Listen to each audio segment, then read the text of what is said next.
Salut à tous et bienvenue dans ce nouvel épisode de la semaine de Valkan.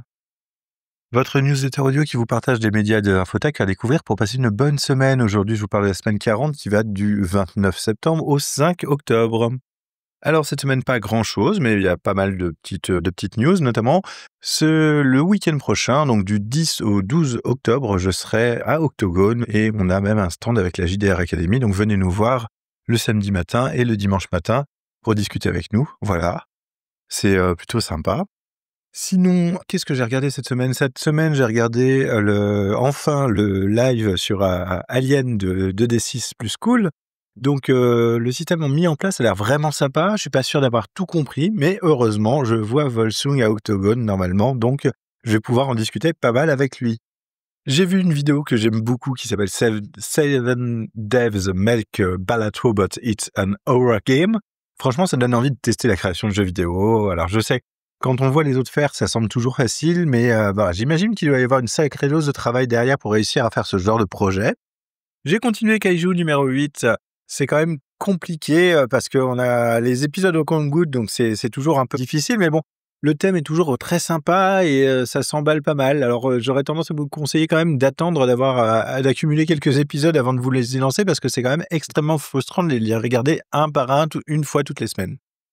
J'ai vu une vidéo sur Obsidian et notamment sur le plugin Metadata Menu qui est absolument génial. C'est comment faire un edit en fait en masse des propriétés dans Obsidian. Et alors là, j'ai appris vraiment qu'on pouvait faire ça et ça me change la vie. C'est assez génial.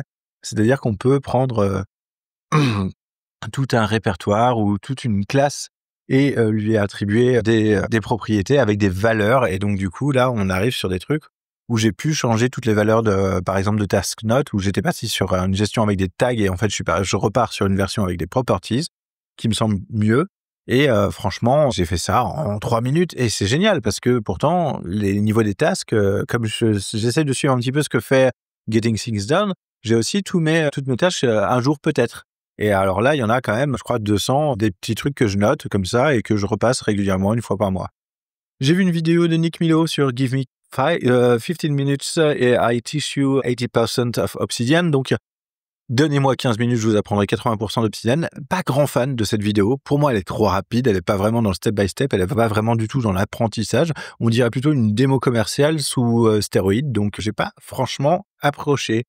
Cette semaine, j'ai continué à lire les 4 accords Toltec. J'arrive bientôt à la fin. Donc, il y a des trucs assez mystiques, mais il y a quand même plein de bons conseils, notamment les 4 accords. Effectivement, ça me semble être des principes de vie qui sont assez en accord avec mes propres valeurs. Donc, why not?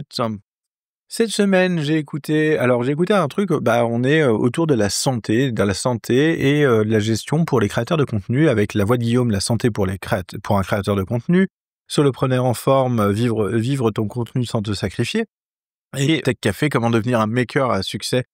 On arrive un peu dans une espèce de domaine sur comment gérer à la fois sa vie pro, sa vie perso quand on est créateur de contenu. C'est plutôt intéressant si vous êtes dans le thème. Je sais pas pourquoi j'ai un espèce de combo de médias qui parlent à peu près tous du même thème là, mais voilà. J'ai trouvé ça plutôt intéressant à suivre, notamment dans des réflexions, se lancer en side project sur de la création de contenu, ça peut toujours aider.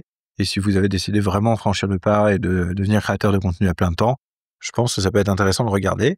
Et sinon, du coup, j'ai regardé effectivement j'ai écouté le dernier épisode de Tech Café, qui est très très bien et qui est quand même un peu flippant sur ce qui arrive au niveau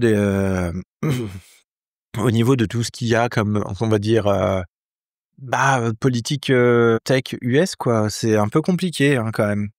Et sinon, cette semaine, j'ai aussi essayé un petit jeu qui s'appelle le Manoir abandonné, qui est en 2 parties sur Moiki et qui est donc une fiction interactive qu'on peut suivre sur navigateur juste en cliquant et qui est bien foutu. Il y a un effort au niveau du graphisme, il y a un effort au niveau de la présentation, il y a une réflexion sur comment présenter le jeu un petit peu, faire en sorte que ce soit comme du point and click.